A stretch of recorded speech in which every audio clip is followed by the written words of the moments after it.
Aix-les-Bains et autour du lac du Bourget, Radio Grand Lac, la radio de l'identité locale. Cette émission vous est présentée par l'Association des maires de Savoie. La vie de nos villes et villages, c'est tout de suite dans votre émission 1 heure, une commune. Et bonsoir à toutes et à tous, il est 17h02, nous sommes en direct sur le 92.radiograndlac.com pour cette émission que vous attendez toutes et tous. Cette émission, on parle de la vie de nos villes et villages, des collectivités de proximité qui ont suivi cette radio de proximité. Et parmi celles-ci, il y a la commune de La Biole.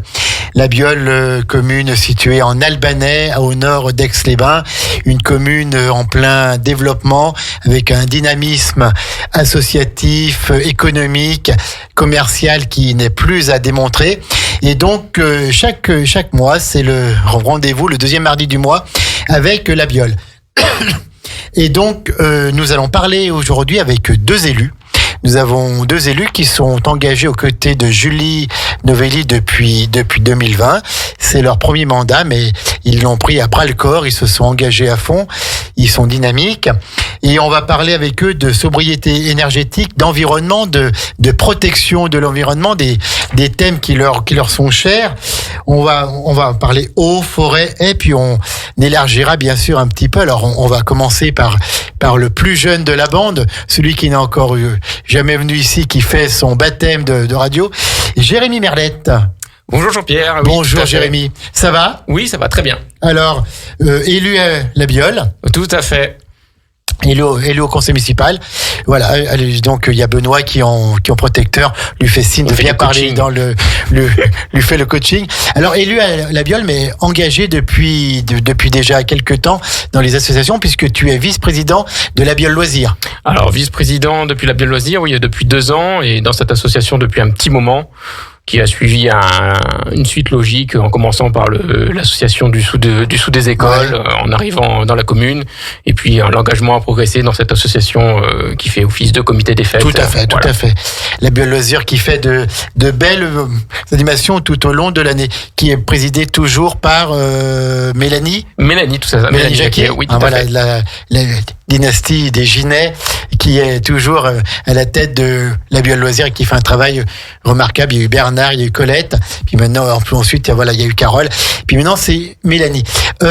Donc, tu as dit quand je suis arrivé à La Biole, donc tu n'es pas de La Biole, tu n'es pas biolant. Tout à fait, ouais. Tu es d'où au départ ? Au départ, je suis de Picardie. Ah, d'accord. D'un petit village qui s'appelle Magnolet-Montigny, qui est entre Beauvais et Compiègne. D'accord, donc dans la Somme, dans l'Oise. Dans l'Oise. Dans l'Oise, au nord de Paris, là-bas. Voilà. C'est un petit peu plus plat que par là. C'est plat, c'est des plateaux. C'est pas plat comme la Beauce, mais c'est des petits plateaux. Tu vas pas nous dire que ce sont des montagnes quand même. Alors, il y avait une colline je luttais à monter à vélo à l'époque, mais voilà. Qui faisait 100 mètres, non, c'est ça ? Tout à fait. Et donc, arrivé à La Biole en quelle année ? Ça fait, je n'ai plus l'année en tête directement, oui, mais 7 ou 8 ans. D'accord. Et donc, tu t'es trouvé bien là, à tel point que tu t'es investi pour la commune en devenant élu. Tout à fait. Voilà. Et aucun regret. Toujours, tu veux agir pour cette commune. Oui, c'est une belle expérience et je remercie encore Madame le maire de nous avoir Julie Novelli, nous a fait confiance et en tout cas, c'est une belle expérience à vivre.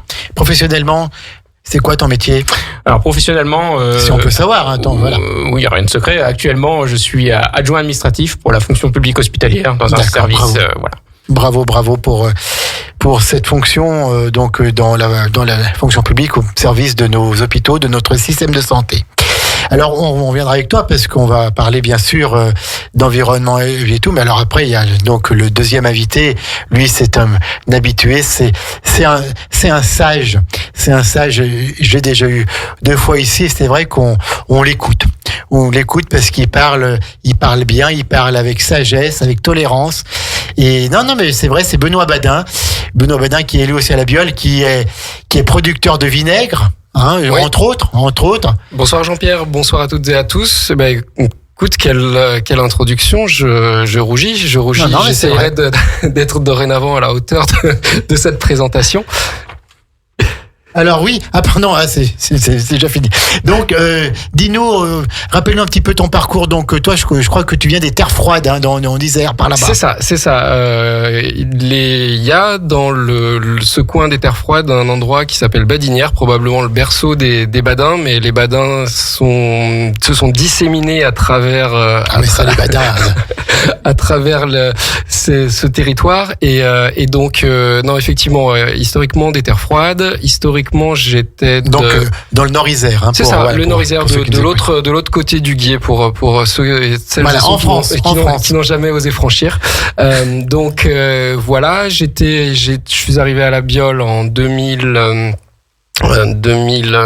quoi déjà, enfin bref, ça fait 10 ans environ. Et puis je travaillais dans les barrages, moi, pour EDF, le centre d'ingénierie hydroélectrique qui est sur le Savoie Technolac.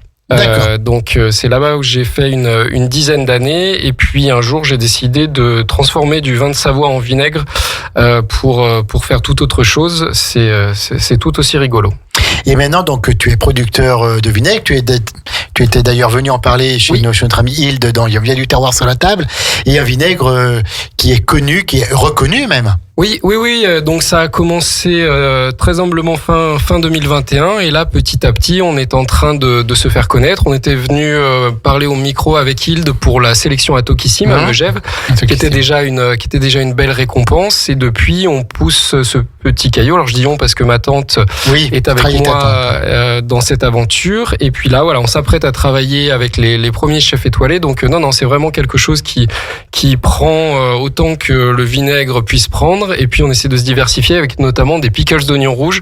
J'en parle parce que demain c'est la journée internationale de la raclette. Donc les quelques-uns qui auront la chance de mettre la main sur des pots de pickles d'oignons rouges, parce qu'ils sont malheureusement pas encore très disponibles. Ils sont beaucoup disponibles dans les stations, mais pas encore près de chez nous malheureusement. Donc voilà, une bonne raclette à toutes celles et ceux qui ont ça au programme demain. Et donc les pickles d'oignons rouges qui accompagnent la raclette. Exactement. Et fait avec notre vinaigre. C'est pour ça qu'ils sont si bons. Tout à fait.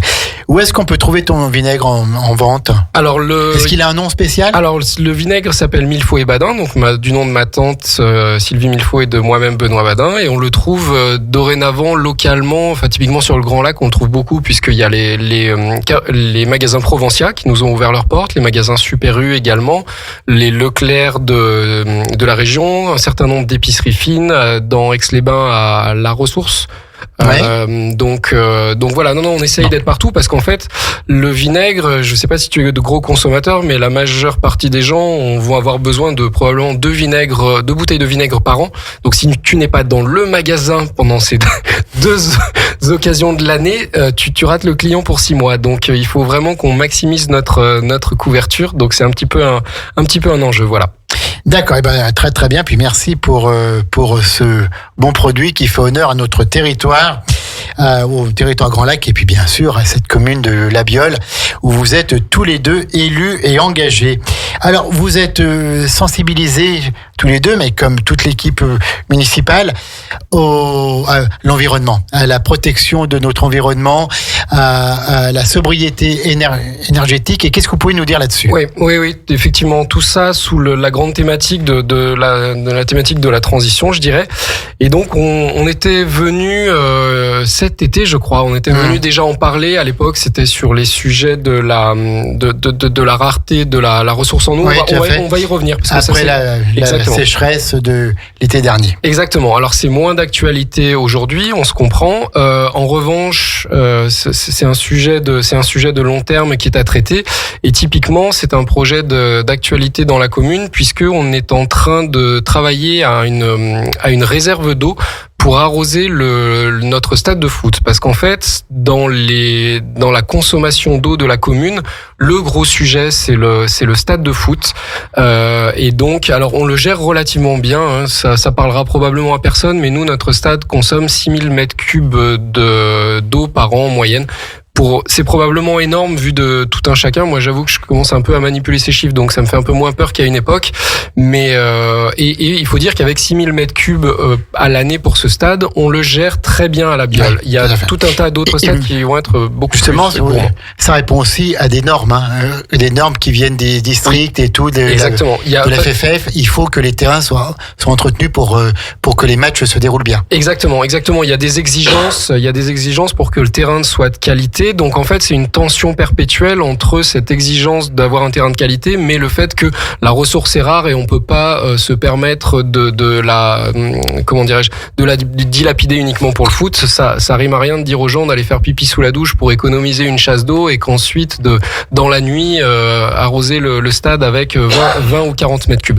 Donc il y a de gros enjeux là-dessus, et ce qu'on voit bien, c'est qu'il y a des moments où de l'eau il y en a, comme maintenant par exemple. Oui. Donc en fait, on travaille notamment avec l'appui du CISALB, parce que les communes, heureusement, ne sont pas toutes seules pour gérer ce genre d'affaires. Je vous ai dit qu'il parlait bien. Je vous avais dit qu'il parlait bien. Mais parce qu'effectivement, une petite commune comme la Biole, on n'a pas notre spécialiste de l'eau dans les services techniques, donc on a des gens qui sont des hommes et des femmes orchestres qui gèrent un petit peu tout. Donc on est content d'avoir la communauté de communes ou un syndicat mixte qui arrive avec des ressources experts. L'eau est gérée par la communauté d'Agglo Grand Lac. Oui, alors au 1er janvier, je crois. Exactement, il va y avoir ce sujet-là, mais là c'est le CISALB qui arrive avec une ressource experte et qui va nous aider à dimensionner la taille de cette réserve pour que ce soit une réserve qui soit utile. D'eau potable. C'est ça, une réserve qui soit utile pour ce sujet du stade de foot, mais aussi il y a un arbitrage avec la contrainte économique, parce que les ressources communales de la Biole sont pas des puits sans fond, donc il y a une nécessité d'avoir un investissement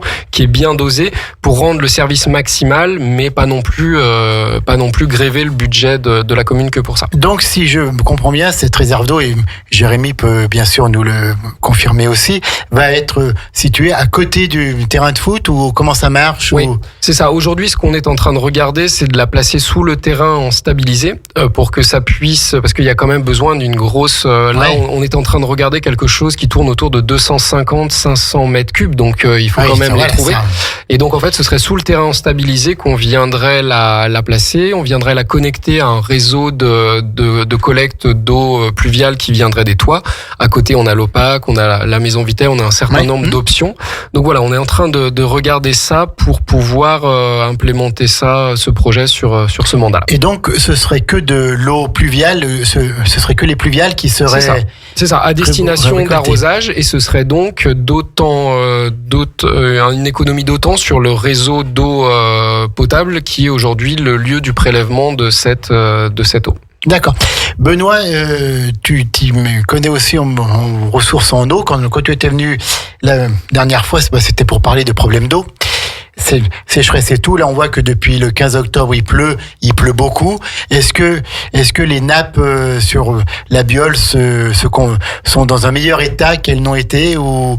Alors oui, enfin, on n'a pas des infos à une maille si petite, parce que ce sont des infos qu'on a sur une zone géographique beaucoup plus large. Mais là, ce qu'on a, ce sont des pluies qui durent, qui sont dans la durée, et qui sont parfois des pluies fines. Et une pluie fine dans la durée, c'est quelque chose qui rentre. Sont de belles pluies par rapport à d'autres territoires qui sont inondés, quoi. Exactement. Donc non, là, on est ça va dans le bon sens. Mais là, on voit aussi que c'est un petit peu extrême, parce que tout à l'heure, je suis passé à la pointe sud du lac, et on voit que effectivement là les nappes superficielles sont tellement hautes que quand vous avez une flaque qui ne s'écoule plus, c'est que notamment quand vous êtes au bord du lac, c'est que la nappe est au même niveau. Voilà, tout à fait, c'est tout plein. Ouais.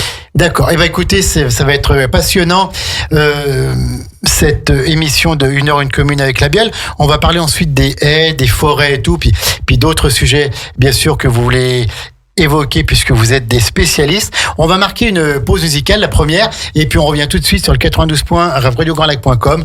On est toujours avec deux élus, Jérémy Merlette et Benoît Badin, et on va parler dans quelques minutes de ressources en eau, d'environnement, de protection de l'environnement sur la commune de la Biole. On revient tout de suite, 92.radiograndlac.com. À tout de suite. Plongez dans le grand bain de la vie locale avec Radio Grand Lac sur 92.1. Cette émission vous est présentée par l'Association des maires de Savoie. La vie de nos villes et villages, c'est tout de suite dans votre émission 1 heure, une commune. De retour avec la commune de Labiole, 1 heure, une commune partenaire de Radio Grand Lac. Et donc, c'est une fois par mois. Voilà, c'est le deuxième mardi de 17 à 18 heures. Le créneau est laissé à la commune de Labiole. Et là, donc, nous avons 2 élus. Jérémy Merlette et Benoît Badin pour nous parler environnement, pour nous parler protection de l'environnement, défense de l'environnement et protection des ressources sur cette commune de Labiole. On connaît la sensibilisation de toute l'équipe municipale de Labiole sur ces questions, mais là on a les 2 spécialistes qui sont là avec nous pour en parler, et notamment Jérémy Merlette. On a donc entendu Benoît dans une première partie. Alors Jérémy Merlette, il nous a dit tout à l'heure qu'il était dans la fonction publique hospitalière, mais en fait, il nous avait pas dit depuis le début, c'est que c'est un grand spécialiste de la forêt, puisqu'il a travaillé à l'ONF, à l'Office national des forêts, et c'est un peu pour ça qu'une certaine Julie Novelli est allée le chercher, parce qu'on connaît toute la montagne du Mérieux, toute la montagne de Labiole, qui est grande, et Jérémy apporte ses connaissances dans ce domaine. Alors, Jérémy Merlette, qu'est-ce qu'on peut dire sur la forêt à Labiole ? Eh ben, la forêt de Labiole, on a de la chance déjà de la voir. On peut dire qu'on a des belles plantations et notamment une belle diversité.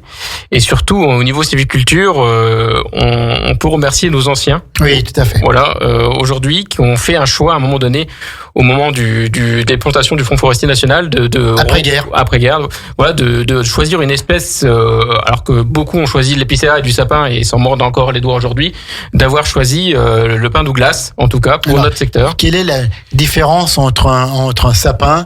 Parce que c'est vrai que quand on va dans la montagne de Labiole, on parle des sapins. Mais non, ce ne sont pas des sapins. Alors, tous les arbres ne sont pas des sapins et tous les sapins ne sont pas des sapins. Il y a des épicéas, il y a des pins. Enfin voilà, il y a plusieurs variantes d'espèces différentes. Et en fonction... Et nous, ce sont des pins Douglas. Voilà, c'est ça. On a le Douglas ou le pin Douglas. Et c'est une espèce bien particulière qui a été choisie par nos anciens et qui a la faculté d'avoir de bonnes résistances et une bonne capacité pour le bois de charpente, le bois d'œuvre. D'accord. Et est-ce que ça consomme beaucoup d'eau Alors le bois de Douglas, lui, en règle générale, il consomme très peu d'eau comme tous les résineux, avec des racines qui sont quand même superficielles et non profondes. Ouais. Après, en plus, ils sont implantés de notre côté sur un secteur qui est à l'ombre, la montagne de Labiole, à défaut de Brisson, Saint-Innocent, où c'est tout exposé. Donc on a quand même une certaine résistance hydrique par rapport à ça, tout en sachant quand même que malgré les épisodes caniculaires, on a eu quand même, on voit quand même que ça fait du mal à certains endroits. Tout à fait. Voilà. Oui, tout à fait. Quand on va se promener jusqu'à la Croix du Mérieux, on voit que les arbres, avec les 2 derniers étés que l'on a passé puis d'autres avant, ont quand même souffert un peu. Tout à fait, ouais. Et donc, alors, comment est-ce que tu vois, toi, qui est un sachant dans ce domaine, l'évolution de la forêt sur Labiole, et quelles vont être les actions menées pour sauver et sauvegarder cette forêt? Alors c'est toujours dur de se projeter, Benoît pourrait le dire, on est sur des actions à très long terme qui dépasseront largement notre mandat. Nous aujourd'hui, avec les propositions que nous ont fait l'ONF, on a eu la chance de pouvoir faire un petit patching sur une coupe qui a eu lieu en plantant des espèces nouvelles.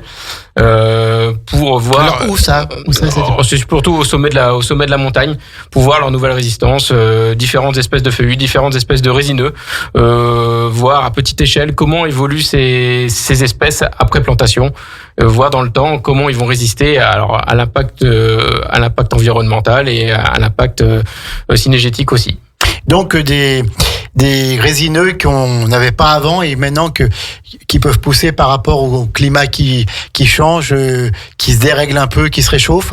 Oui, tout à fait. Voilà. Alors, j'ai pas le nom de toutes les espèces, mais on a posé du cèdre, on a posé du séquoia, par exemple, en espèce résineuse, pour voir l'adaptation que ça pouvait faire derrière et comment ça pouvait résister à ce changement climatique. Et quelles sont les premières constatations tous les deux? Jérémy, oui, là on est juste sur le début des plantations. On sait que déjà ils ont résisté. En tout cas, ils ont passé l'hiver dernier. Il n'a pas été très froid. Il n'a pas été très froid. Ils n'ont pas été trop mangés parce que la particularité des plants, c'est qu'il faut voir si c'est au niveau synégétique, s'ils ne se font pas manger par les espèces. Par les chevreuils. Voilà, les sangliers. Voilà, tout à fait. Donc ils ont résisté à ça. D'accord, donc c'est plutôt encourageant. C'est plutôt encourageux pour ce petit patching, après à développer au niveau à la maille plus large pour voir à voir ce qu'on peut faire. Donc si ça marche, on va multiplier ces plantations toujours dans la montagne de la Biole ou ailleurs. On pourra les multiplier, après sachant que le raisonnement actuel est toujours de favoriser la régénération naturelle, en tout cas dans un premier temps. Et après, ces plantations viendront pour en fin de compte, si je peux me permettre de dire ça, se boucher un peu les trous où il n'y aurait pas de régénération naturelle, où elle se ferait mal. D'accord. La gestion justement de la propriété communale, c'est l'ONF qui l'a fait, c'est délégué à l'ONF. Ça marche comment la gestion communale d'une forêt? Alors la gestion communale d'une forêt, alors soit la commune gère en autonomie sa forêt, mais c'est très très rare, ou sinon c'est en gestion par l'Office national des forêts. Oui. Donc avec un dont c'est le métier. Dont c'est le métier, dont il a l'expertise, dont il a les connaissances bien supérieures à nous. Et qui nous aiguille et qui nous indique en fonction des préconisations qu'il lui il a retenu sur un plan d'aménagement qui s'étend en delà des mandats, plus de 6 ans sur des 15 ou sur des 20 ans, en suivant ce plan d'aménagement, il nous aiguille. Qu'est-ce qu'il en pense, notre Benoît Badin, de cette forêt? Je me permettrais, alors chose rare, j'espère qu'il m'en voudra pas de parler au nom de Julie, mais c'est quand même très bien d'avoir dans son équipe un Jérémy pour la forêt, parce que l'ONF, sont effectivement des sachants, on lui délègue la gestion. Par contre, parfois, l'ONF peut gérer par rapport à ses intérêts d'ONF. Et là, on a quelqu'un à mettre en face, sachant qui parle la même langue. Qui parle la même langue, exactement, et qui est en mesure de s'assurer qu'on optimise les intérêts pour la commune et pas ceux de l'ONF. C'est pas méchant, mais on a tous naturellement, on optimise par rapport à nos intérêts propres. Et là, on a quelqu'un qu'on peut mettre en face et on est sûr que du coup, pour nous, c'est bien géré. Jérémy en a pas parlé, mais il a mis au point l'affouage sur pied. Oui, quelque chose qui est... Je vais en parler après. Ouais, pardon. Mais quelque chose qui est vraiment bien. Et là aussi, si on n'a pas quelqu'un qui est sachant sur le sujet, qui est force de proposition et qui s'empare du sujet pour le faire avancer, sont des choses qui sans ça se font pas. Il y a de l'affouage, des gens qui ont fait de l'affouage depuis toujours et qui en feront pour toujours, mais sinon ça permet à d'autres personnes de se lancer sur ce sujet-là, qui est un sujet très intéressant. Alors justement, je rebondis sur les paroles de Benoît Badin. L'affouage, qu'est-ce que c'est pour ceux qui nous écoutent et qui ne connaissent pas, et comment est-ce que ça se gère au niveau d'une commune et au niveau de la commune de La Biole, bien sûr? Alors l'affouage, c'est une méthode très très ancienne, ancestrale on peut dire, historique, mais qui est très réglementée, ceci dit, qui fait partie du code de la forêt, et donc c'est la proposition faite de la commune à ses habitants, donc de la commune, de pouvoir récupérer du bois en forêt. Parce que tout à chacun, nous, on ne peut pas ramasser le bois dans la forêt comme on pourrait le voir, ou couper n'importe quel arbre, parce que cela appartient à la commune. Mais chaque année, en tout cas, la commune, ou à tout moment, mais chaque année, la commune permet à ses habitants d'avoir sous proposition de l'ONF, une partie de la forêt pour faire son bois de chauffage. Donc c'est sur une parcelle, on divise en lots et c'est tiré au sort, non, les lots, ça marche comment? C'est ça, ouais, tout à fait. Donc sur l'affouage, donc sur pied qu'on connaît, qui est bien répandu, donc c'est ça, on délimite avec des garants de l'affouage, avec 3 personnes dans notre commune qui sont des civils et qui nous aident à gérer ça avec l'ONF et moi-même. Dédicace à François Pernaut d'ailleurs. Qui détermine les lots dans une parcelle qui est mise à proposition par l'ONF. On détermine les lots en fonction du nombre d'inscrits et chacun récupère un bout de lot en payant une petite participation et peut couper son bois. Et peut donc couper son bois, doit entretenir aussi la parcelle qui lui donnait, n'a pas le droit de la laisser dans un état de délabrement, quoi. Voilà, tout à fait. Il y a tout un règlement à suivre. Il faut bien qu'une fois qu'il a abattu son arbre, qu'il ne peut pas laisser ses bois en forêt, il n'a pas le droit de vendre le bois après. Et il n'a pas le droit de le vendre. C'est uniquement la forêt, c'est uniquement pour sa consommation personnelle. Voilà. Personnel. Et il y a beaucoup d'affouage sur la commune de La Biole, dans la montagne de La Biole. Alors sur l'affouage sur pied historique, on est entre 8 et 12 participants chaque année, donc c'est quand même relativement élevé par rapport à d'autres communes. Est-ce que tout le monde a un lot ou il y a plus de demandeurs que... Non, tout le monde a un lot. Après, la pertinence quand on est arrivé nous dans le mandat, c'était de se mettre face aux difficultés que rencontrent les anciens qui ont toujours fait de l'affouage et qui ont plus forcément la capacité de faire, enfin les muscles, mais qui ont envie d'avoir leur bois de forêt quand même de leur commune et de pas en acheter dans les supermarchés ou d'ailleurs dans les autres communes. Et on a monté du coup sur pied ce qui s'appelle l'affouage bord de route. Donc l'affouage bord de route, c'est la même parcelle. Sauf que là, c'est un bûcheron qui travaille pour la commune, qui va venir couper les bois et va les débarder, les façonner, donc les mettre en billes toute longueur au bord de la piste, afin que ces personnes-là, qui se sont inscrits à cette mode de délivrance, ils ont juste à venir les chercher. Ils ont juste à venir avec leur petite camionnette, leur petit 4x4, venir les débiter à la longueur qu'ils souhaitent et repartir avec. Et on parle bien là encore de propriété communale. Tout à fait. L'affouage, c'est uniquement propriété communale. D'accord. Et comment marche la gestion privée des parcelles de bois? Est-ce que la commune a son mot à dire, ou toi, qui a bossé à l'ONF, je suis propriétaire d'une parcelle de bois, est-ce que j'ai le droit de faire ce que je veux dedans, de laisser pousser mon bois, de laisser pousser les ronces, ou est-ce qu'il faut que j'entretienne mon bois? Comment ça marche? Eh ben, la propriété forestière privée marche comme si comme si c'était votre domicile.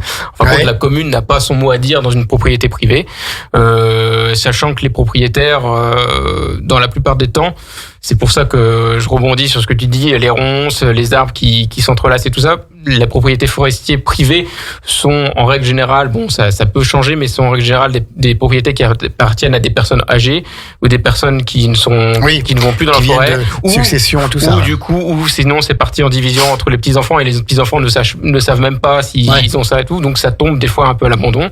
Mais il y a des structures, il y a le Centre national de la propriété forestière privée, il y a plein d'éléments qui sont là pour essayer de structurer un peu ces propriétés privées.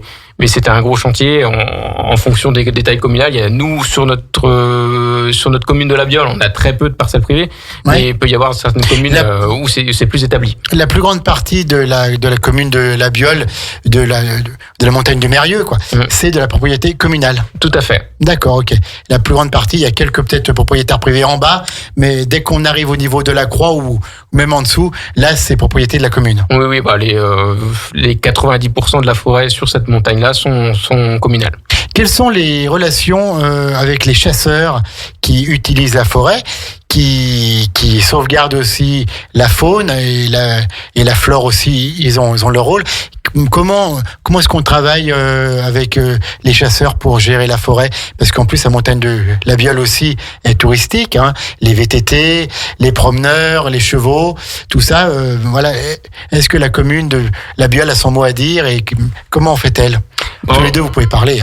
On a encore de la chance d'avoir sur notre commune un bon tissu associatif, parce que tout ça, c'est entre la CCA de la Biole, le Mérieux Trail pour le VTT, la Biole Rando pour les randonnées. Tu parles aussi des chasseurs. Je tiens à souligner aussi là, on est souvent à décrier les chasseurs, mais si les chasseurs n'étaient pas là, on pourrait peut-être pas faire du vélo dans la forêt parce que c'est eux qui entretiennent les chemins.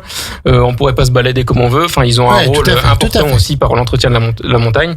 Nous, sur notre commune, tous ces participants entre VTTistes, chasseurs s'entendent très bien et c'est royal. Nous, on fait des comités, ce qu'on appelle des CCDL, c'est le mot que je cherchais. Voilà, c'est quoi CCDL? Alors l'acronyme est un peu, il faudrait peut-être qu'on le change un jour, Benoît. Alors, on appelle ça le Conseil consultatif de développement local. Enfin, c'est une réunion d'associations qu'on fait. Il y a la maille forestière, il y a la malle des associations. Voilà, ça peut être décliné en plein d'éléments différents et ça permet de mettre autour d'une table tous les intervenants dans un secteur, donc la forêt pour la forêt, l'association pour l'association, et ça permet de tous discuter au moins de temps en temps à différentes échéances de ce qui se passe autour de leur environnement direct. C'est ça. D'accord. C'est une réunion. Alors, est-ce qu'elle est plus qu'annuelle? Peut-être au pire 2 fois par an. Mais c'est un organe de la commune? Alors, en tout cas, c'est organisé par la commune, mais c'est simplement mettre les parties prenantes des différentes thématiques autour de la table. Et donc, pour la forêt, il y a effectivement toutes les parties prenantes que citait Jérémy. Donc, les chasseurs en premier lieu, le Mérieux Trail, donc l'association qui fait du VTT. Alors, probablement la Biole Rando et vraiment entre guillemets, beaucoup de guillemets, les utilisateurs de la montagne, pour que ces différentes parties prenantes mettent en avant leurs contraintes et qu'il y ait une espèce d'équilibre qui se crée. Alors c'est pas le paradis de oui, il y a toujours un petit peu de tension à droite à gauche, mais c'est normal. Mais au moins, chacun défend un peu ses intérêts, mais justement, on est là et on dialogue. Au moins, on se parle, et donc ça évite des tensions fortes, parce qu'effectivement, moi, j'ai souvenir de discussions sur d'autres communes où il y a des tensions fortes, notamment chasseurs VTT, pour pas les citer, etc. Donc là, au moins, les gens se parlent. Alors parfois ils se crient dessus, mais se crier dessus, c'est déjà se parler. C'est un début d'échange. D'accord. Alors, Jérémy, peut-être une dernière question. Comment est-ce que tu vois, toi, qui connais bien le dossier, l'avenir de la forêt Labiole ? C'est compliqué. C'est très compliqué comme question. Tu m'en feras 10 pages. Ouais. Non, mais voilà. Est-ce que la forêt se comporte quand même plutôt bien ? Est-ce qu'elle mérite encore des mesures de protection ? Je dirais, elle se comporte encore bien, mais on doit pas. Il faut pas l'abandonner. Voilà, on doit bien la surveiller quand même. D'accord. Et par rapport aux incendies ? Par rapport aux incendies, là, Benoît pourrait en détailler. On a plein d'idées en tête à faire sur des normes incendies, et en plus, sachant que Julie Novelli, qui est aussi vice-présidente de la culture et qui a une partie forestière dedans, vice-présidente de Grand Lac, et vice-présidente de Grand Lac, ouais, il nous a mis au courant que au niveau des pompiers et au niveau de Grand Lac, allaient se mettre en place des choses comme se font dans le sud, avec des pistes forestières adaptées pour les incendies. Donc tout ça, c'est des choses qui sont en pleine discussion, avec des dotations en plus de l'État viennent débloquer. Donc c'est des affaires à suivre. Ouais. Et très très bien. On va marquer une deuxième pause après ce brillant exposé sur la forêt, la commune de Labiole, sur la forêt communale de Labiole. On marque une pause, et puis ensuite on va parler des haies, et puis on va encore parler d'environnement, de sobriété énergétique, notamment aussi au niveau des locaux de la mairie, où il y a des mesures qui sont prises. 17h35, on marque la deuxième pause musicale. C'est 1 heure, 1 commune. L'émission, on parle de la vie de nos communes, de nos villes et villages. À tout de suite. Oh, oh, oh, oh. Vous écoutez Radio Grand Lac sur le 92.1. La vie de nos villes et villages, c'est tout de suite dans votre émission 1 heure, 1 commune. Et c'est reparti pour 1 heure, 1 commune avec Labiole. On salue Madame le maire qui est à l'écoute. Oui, Julie, ils sont très bons. Jérémy Merlette, Benoît Badin. On salue aussi Philippe Lopez, qui a été élu pendant longtemps à Aix-les-Bains, qui est maintenant élu à Labiole et qui a déjà fait beaucoup pour notre territoire et qui continue encore. Alors, on est avec 2 spécialistes de la forêt, de l'environnement, 2 passionnés, 2 vrais, parce qu'ils sont humbles, ils sont modestes, et en même temps, ils parlent de leur passion avec beaucoup de talent. On a parlé de la forêt, on a parlé du projet de réserve d'eau pour le terrain de foot de Labiole, et donc pour consommer moins d'eau potable, c'est bien ça, Benoît? Exactement. Et récolter les eaux pluviales. Et depuis le 15 octobre, on est pas mal servi, mais c'est vrai qu'avant, on avait une grande période de sec. On allait parler maintenant, avant qu'on dise aussi un petit mot sur Labiole Loisirs, puisque Jérémy Merlette est vice-président de cette association, parler des haies. Qui est-ce qui peut nous parler des haies qui ont été plantées et qui apportent aussi beaucoup au paysage et à l'environnement? Benoît. Oui, tout à fait. On a une actualité là-dessus, parce que depuis longtemps, alors c'était quelque chose qu'il y avait dans notre programme en fait. Alors en Savoie, on n'est pas les moins bien lotis, parce qu'on a encore beaucoup de verre, mais les haies, notamment les haies, comment est-ce qu'on appelle ça, de bord de champ, bordurière, ça existe ça? Oui, pourquoi pas. Bocagères. Allez, appelons les bocagères aussi. Jérémy, tu peux parler.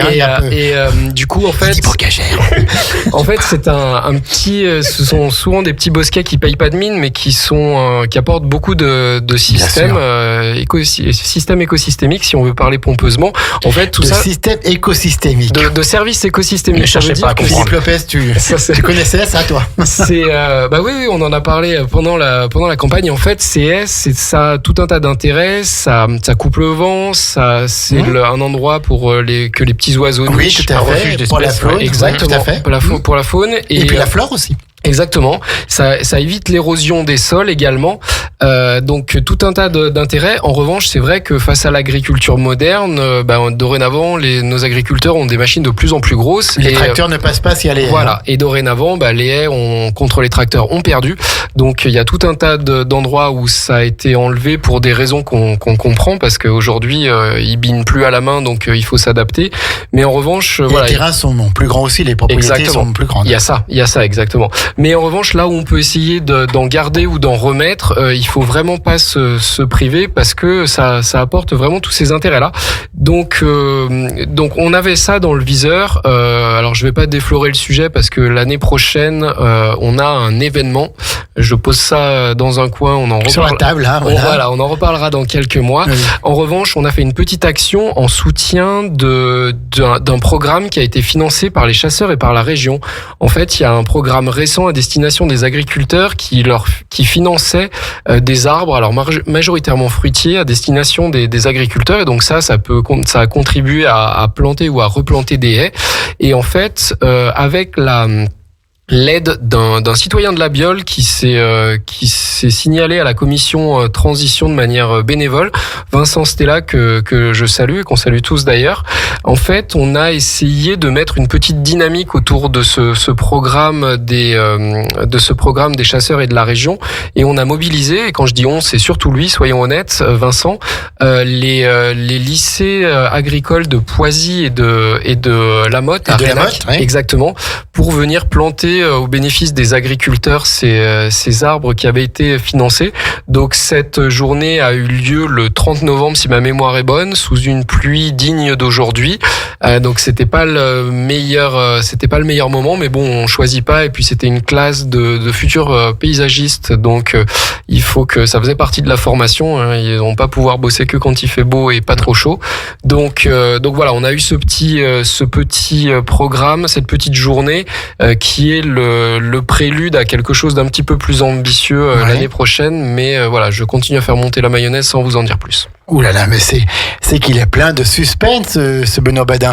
Et alors, donc, au niveau des haies, il y a encore du travail à faire Ouais, il y a effectivement des choses. Cette première phase a initié des discussions intéressantes, parce qu'il y a un certain nombre d'agriculteurs qui nous disent, effectivement, oui, moi ça m'intéresse, mais j'ai pas le temps de m'en occuper, parce que ce qu'il faut voir, c'est que planter des haies, c'est bien, mais si par bonheur ça prend, après ça pousse et ça. Et puis ça peut prendre aussi sur la prairie. Exactement. À l'époque où tous les biolans et tous les gens du canton avaient de petites exploitations qui choyaient, dont ils s'occupaient extrêmement bien, ça allait. Et puis à la faux, ça permettait de passer au plus proche des haies. Exactement. Mais maintenant, aujourd'hui, la population dans son ensemble est beaucoup moins dans les champs qu'à une certaine époque, et donc du coup, il faut être vigilant à ça, à ne pas planter des choses qui viendront obstruer 3 ans après un chemin.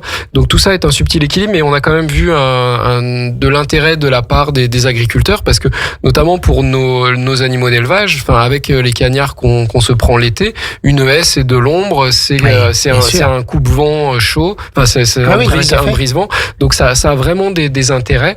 Donc voilà, on va essayer d'appuyer ce sujet-là qui nous tient à cœur.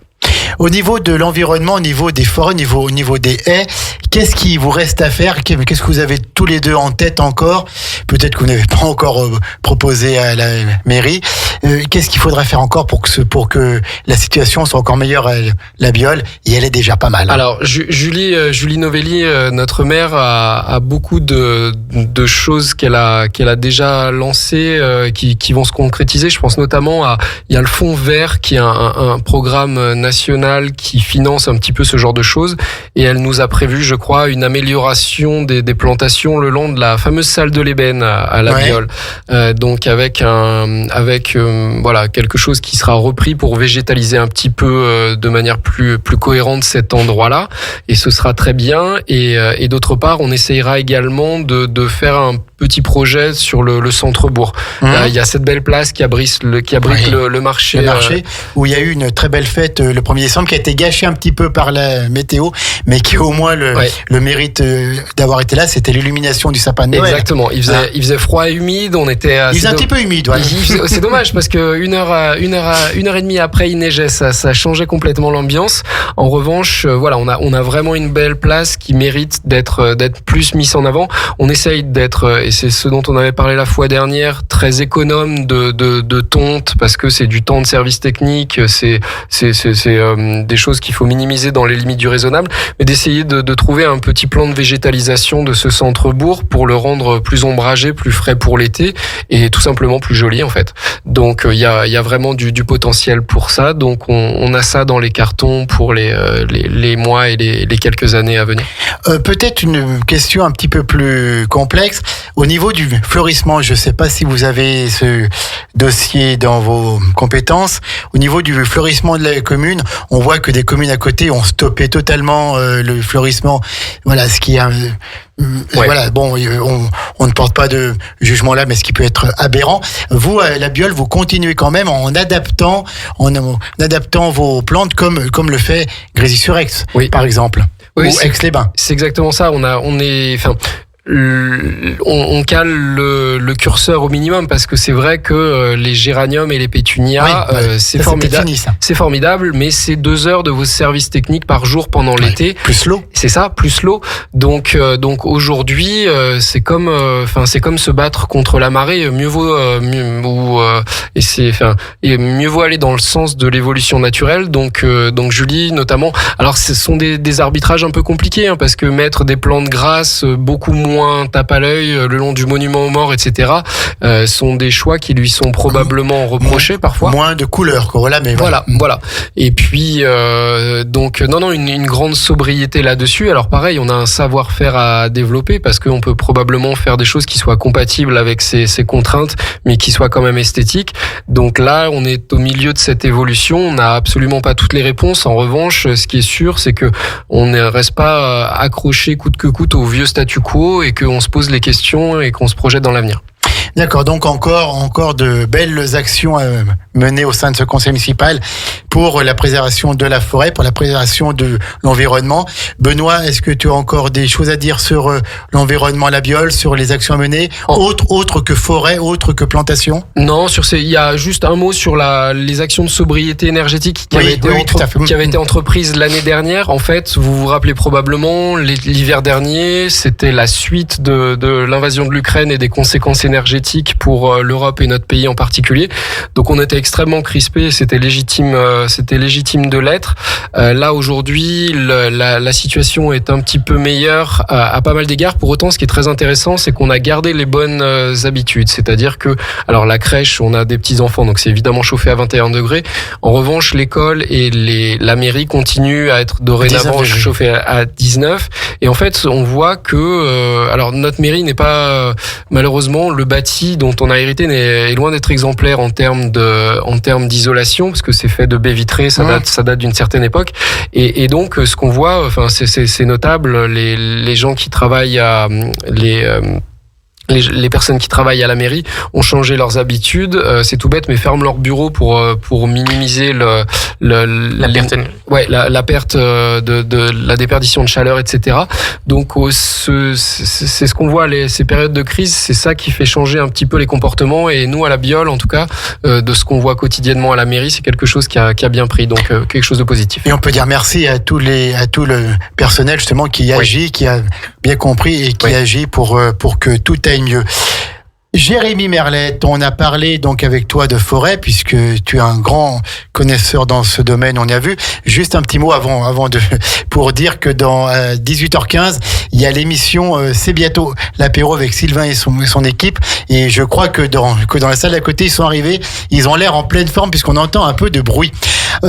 Jérémy, donc tu es aussi vice-président de la Biole Loisirs, et quel est un peu le bilan, puisqu'on est le 12 décembre, des animations menées par la Biole Loisirs en 2023, et ensuite quels sont les projets pour 2024? On dira un petit mot sur le Téléthon aussi, bien sûr.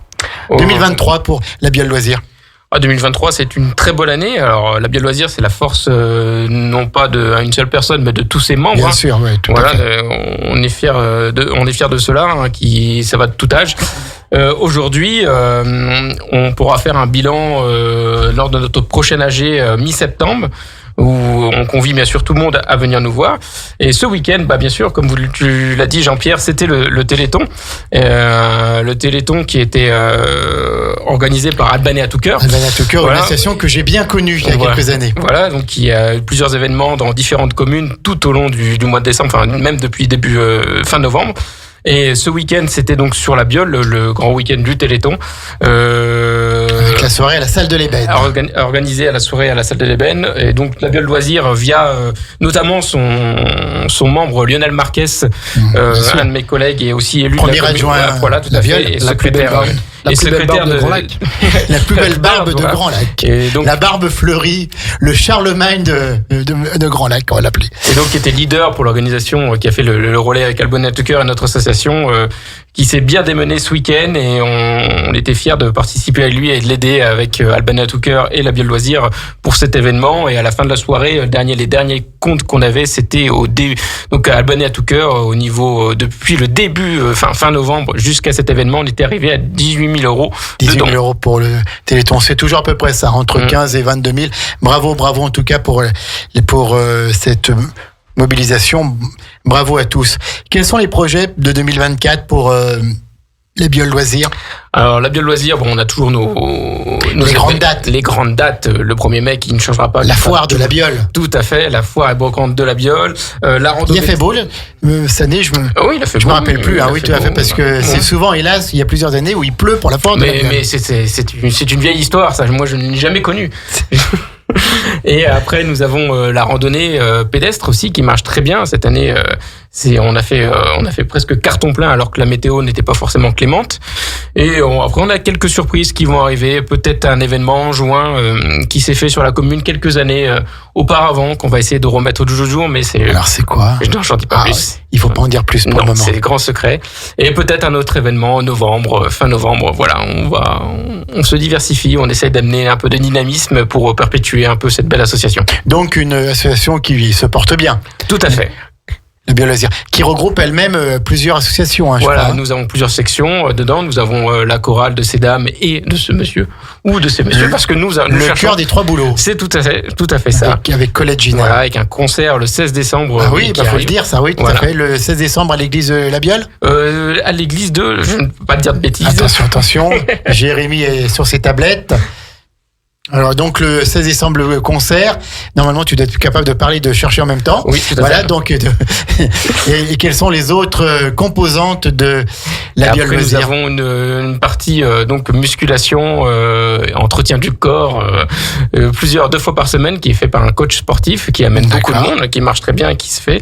Et depuis cette année, depuis septembre, nous avons une nouvelle section aussi, course à pied, trail et marche nordique, organisée aussi par deux personnes, Jean-Marie Vergas et Yann Béchet qui font ça, qui font partie de notre association et qui organisent ces petits moments conviviaux pour courir ensemble au lieu de se retrouver tout seul dans la commune, de faire des moments conviviaux pour courir, pour marcher et pour discuter. D'accord, donc toujours une belle convivialité à la Biole. Il y a toujours eu ce tissu associatif, cette solidarité dans cette commune de la Biole, et on voit que voilà, toi, vous deux qui êtes des nouveaux arrivants, qui n'êtes pas des Biolans pur jus, mais bientôt vous le serez. Donc vous perpétuez aussi cette tradition de solidarité et de bonne entente dans la commune. À Rome, on fait comme les Romains. Bravo, voilà la réponse à la Benoît Badin. Parfait. Et pendant que j'ai parlé, Jérémy. du coup, j'ai retrouvé ma petite affiche, mon petit flyer. Donc, le concert de ces dames et de ce monsieur, avec d'autres chœurs qui seront là. Ça sera à Albi-sur-Chéran. D'accord. Donc, le concert d'Yvel, samedi 16 décembre, à 20h30 à l'église d'Albi. À l'église d'Albi, donc le samedi 16 à 20h30, le cœur des trois boulots, et puis d'autres chorales. On voit ça sur les réseaux sociaux, il n'y a pas de problème, et puis on peut téléphoner à la mairie de la Biole. Messieurs, on arrive au terme de cette émission. Est-ce que vous avez encore des choses à ajouter? Probablement un grand remerciement à te faire, Jean-Pierre, pour ce moment d'échange qui était toujours aussi agréable. Eh ben écoutez, c'est toujours un bonheur de recevoir les Biolans ici. Et puis on va poser une question à Jérémy. Alors Benoît, on sait lui que Sa passion, c'est son vinaigre, c'est toutes les actions qu'il mène. Mais Jérémy, quand il n'est pas à la Biole Loisirs, quand il n'est pas dans son poste de conseiller municipal, quelles sont ses passions? À quoi est-ce qu'il carbure pour être bien? Quels sont ses centres d'intérêt? Jérémy, il fait de la course à pied, du trail, et il a de la chance d'avoir 2 filles avec qui il aime passer le temps qui lui reste, en tout cas pour profiter d'elles. Ouais. Voilà. 2 jeunes filles? 2 jeunes filles, ouais. D'accord, donc qui ont un papa actif, qui ont un papa souriant et qui les adore. Voilà, tout à fait. D'accord, donc voilà, famille, écoutez, on vous souhaite, vous deux, à toute l'équipe de la Biole, et à tous les Biolans et les Biolanes qui nous écoutent, de bonnes fêtes de fin d'année, bon Noël, et puis on attend avec impatience la prochaine émission de 1 heure une commune avec la Biole, ce sera au mois de janvier. Merci messieurs, on arrête là et on retrouve à 18h15, c'est bientôt l'apéro avec Sylvain et son équipe, et puis à 19h30, notre duo de cinéphiles, Kevin et Guillaume, pour la 16e, une émission sur le cinéma de grande qualité, vraiment, ils vous présentent les sorties de la semaine, ils donnent leur avis, ils connaissent le cinéma, donc leurs avis sont toujours avisés, sont toujours talentueux, et puis ils parlent aussi de sujets qui traitent du cinéma. Ça, c'est tout à l'heure à 19h30, 18h15, c'est bientôt l'apéro. Je crois qu'on va bien rire, ils sont dans la pièce à côté et apparemment ils sont déjà en forme. Et puis, pour 1 heure une commune, c'est fini pour aujourd'hui. Merci Benoît, merci Jérémy. Merci Jean-Pierre. Et bravo pour ce que vous faites dans cette belle commune de la Biole, partenaire de Radio Grand Lac. Bonne soirée à toutes et à tous. Bonsoir. 24h/24, 7 jours sur 7, vous écoutez Radio Grand Lac sur le 92.1 FM. Radio Grand Lac, votre radio.